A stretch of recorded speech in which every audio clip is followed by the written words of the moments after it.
Yo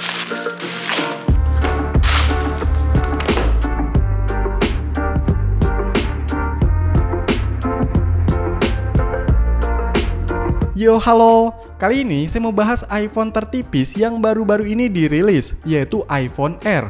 Handphone yang bikin saya kagum ya, soalnya punya ketebalan cuma 5,6 mm, bodinya tetap kuat dan performanya mantap. Tapi itu yang original dan harganya pasti mahal. Nah, kalau mau yang harganya 10 kali lipat lebih murah, versi tiruan atau KW-nya nih yang bakalan kita bahas. Oke, nggak usah makin dilamain, jadi hayulah di unboxing. Di dalamnya, pertama ada unit handphonenya. Wah, bentar-bentar, ditaruh dulu. Terus dapat kabel data yang udah Type-C to Type-C, dan kabelnya udah braided nih, tebel.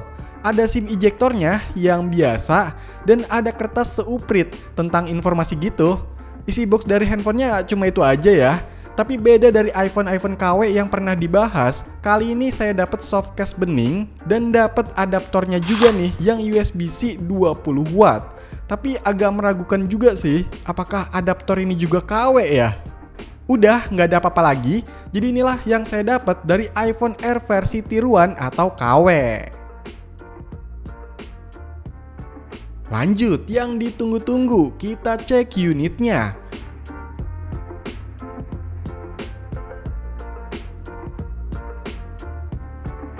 Widih, cakep euy. Dilihat-lihat dari modelnya ini emang mirip loh. Bodinya beneran ikut tipis dan kayaknya mendekat yang ori deh. Soalnya dibanding handphone lain yang biasa, memang iPhone Air KW ini masih kerasa lebih tipis ya. Dan lumayan ringan juga nih, bobotnya sekitar 177 gram. Saya cobain pakai case-nya ini juga muat ya. Tapi entah ini case emang untuk iPhone Air yang original atau emang khusus yang KW ini. Untuk build quality-nya masih lumayan. Dipegang juga cukup solid, halus tapi ya tetap aja sih dari material dan finishingnya mungkin nggak bakalan sama kayak yang aslinya. Nggak mungkin frame titanium juga nih, paling logam biasa. Dan feel tombol-tombolnya pun kerasa lemah gitu ya, nggak begitu kliki. Tapi secara keseluruhan ini udah lumayan lah. Untuk unitnya saya pilih yang warna biru, selain itu ada juga yang warna putih dan hitam untuk yang KW ini. Nah, warna biru ini dia kelihatannya soft banget, kayak lebih ke putih. Menurut saya sih masih cakep ya, dan saya masih terkesima nih sama modelnya. Padahal ini KW loh, apalagi yang originalnya ya tambah cakep tuh. By the way, iPhone Air KW ini saya beli di toko Pak Edi dengan harga sekitar 1,4 jutaan rupiah. Harga yang nggak bisa dibilang murah untuk sebuah handphone KW. Untuk bagian depannya ini ada layar berukuran 6,5 inch. Di atasnya ada kamera yang harusnya 8 megapiksel, ada earpiece dan sensor. Di bagian sisi kanannya ada tombol power dan kamera kontrol. Wah, masih dikasih ternyata walaupun setipis ini. Untuk di sisi bawahnya ada lubang Type-C, mikrofon, dan kayaknya speaker ya. By the way, ini segel ngalangin, tapi belum dinyalain, jadi jangan dikletek dulu deh. Terus di sisi kirinya ada tombol action, pengatur volume, dan ternyata yang KW ini masih dikasih slot SIM tray yang modelnya bisa dual SIM lagi. Wah, yang ori aja cuma bisa eSIM loh. Kalau di sisi atasnya ini kosong ya. Untuk bagian belakangnya, di sini ada kamera yang harusnya 48 megapiksel, ada lampu flash, secondary mic, dan logo Apple Croak. Oke, coba dinyalain, semoga bisa nyala. Yes, nyala. Dan inilah tampilan awal dari iPhone Air versi KW.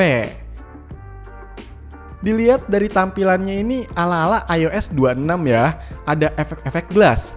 Kalau cek di settingannya, memang ini tertulis versi iOS 26.2 katanya. Dan nomor modelnya LL-A, unit Inter, dengan garansi yang masih setahun lah. Ini baru aktif bulan April 2026 ini. Dan untuk storage-nya ini yang 1 TB ya. Sisanya tinggal 993 GB katanya. Di sini juga ada iCloud, tapi jangan masukin akun asli ya, ngeri. Untuk BH alias baterai health ini masih 100%. Dan untuk jaringannya ini udah 5G katanya.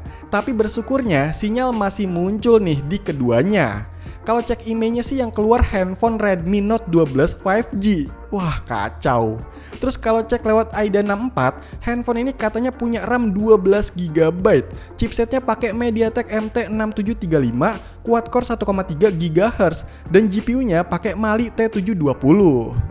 Nah, karena saya udah gatel pengen lihat spek aslinya, biar nggak katanya-katanya, jadi saya coba pakai aplikasi Fake Device Test. Hasilnya handphone ini punya storage sekitar 25 GB atau 32 GB lah ya, anggap kemakan sistem.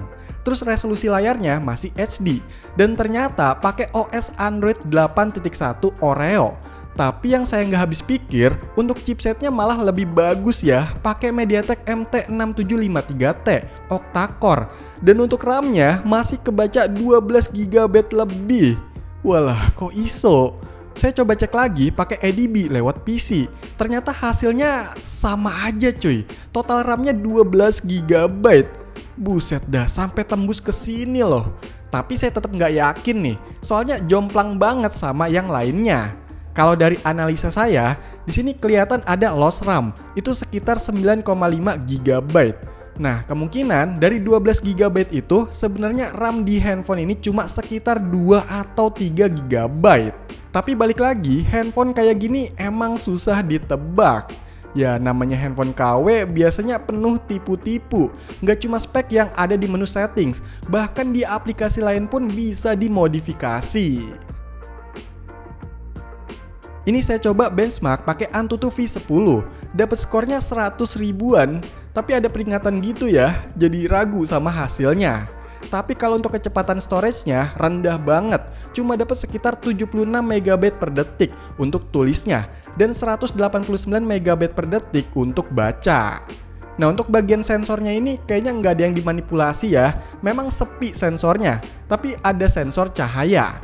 Terus untuk multitouch-nya bisa sampai 5 sentuhan sekaligus. By the way, untuk layarnya ini udah pakai Dynamic Island, tapi masih agak gede ya. Dan untuk bezel layarnya ini di bagian bawah masih agak tebel dikit dibanding bagian yang lain. Tapi jujur aja, ini tergolong cukup niat ya, bisa ngasih bezel setipis ini. Kalau untuk kualitas gambarnya, ya nggak bisa berharap, dari resolusinya aja cuma HD 720. Warnanya juga agak pucat, terus panelnya nggak jelas, tapi sudut pandangnya masih cukup oke lah. Nah, kalau speakernya ternyata bener ada di bawah sini ya. Untuk suaranya ini emang agak cempreng, dan lainnya harap maklum aja lah.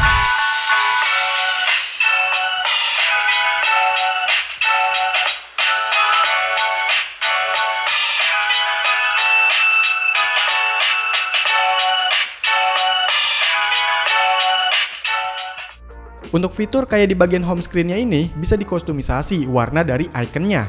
Tapi nggak semua fiturnya bisa ya. Kayak ukurannya ini nggak bisa diubah. Bagian pusat kontrol juga nggak bisa diubah-ubah isinya. Dan App Store-nya ini nggak bisa diakses. Hadeh. Tapi kalau untuk tombol aksinya ini bisa dipakai dan diubah-ubah fungsinya buat lampu flash, mode silent, dan lain-lain. Terus untuk kamera kontrol juga bisa dipakai, misalnya buat atur zoom dan shutter kamera. Nah, untuk UI kameranya ini udah dibikin simple juga. Tapi untuk fitur kayak live, slow motion, portrait, bahkan di bagian settingan kamera ini cuma jadi pajangan aja. Dan yang lebih aneh, pas rekam video hasilnya kayak time-lapse. Ya pokoknya ginilah untuk hasil kameranya.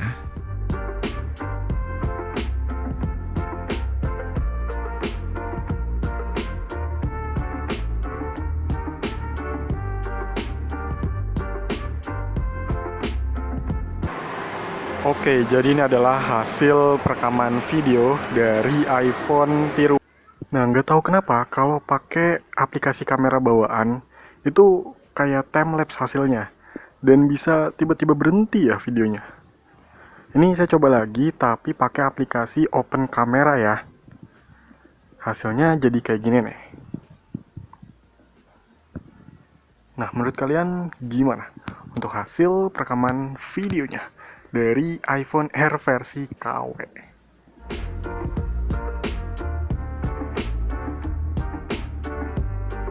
Jujur aja, untuk sistemnya ini lebih parah dibanding iPhone KW yang pernah saya cobain sebelumnya. Entah itu dari segi fitur-fitur dan performanya. Padahal dari speknya sebenarnya nggak yang terlalu parah.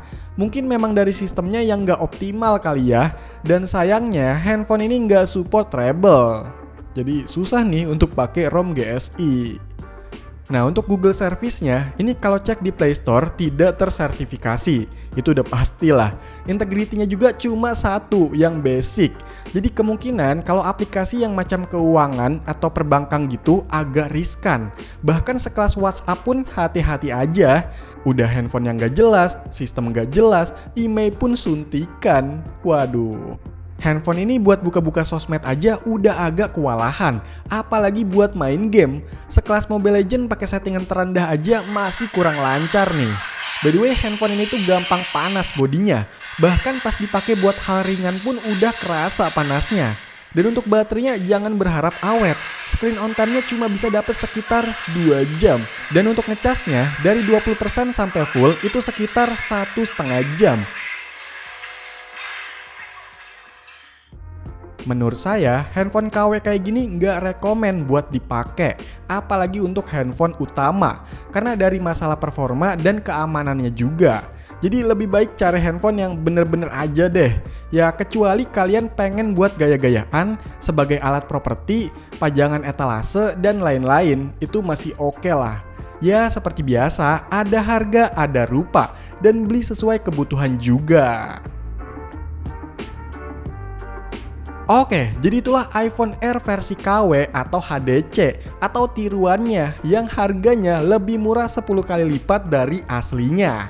Silahkan dikomentarin, like, share, dan subscribe channel ini. Terima kasih.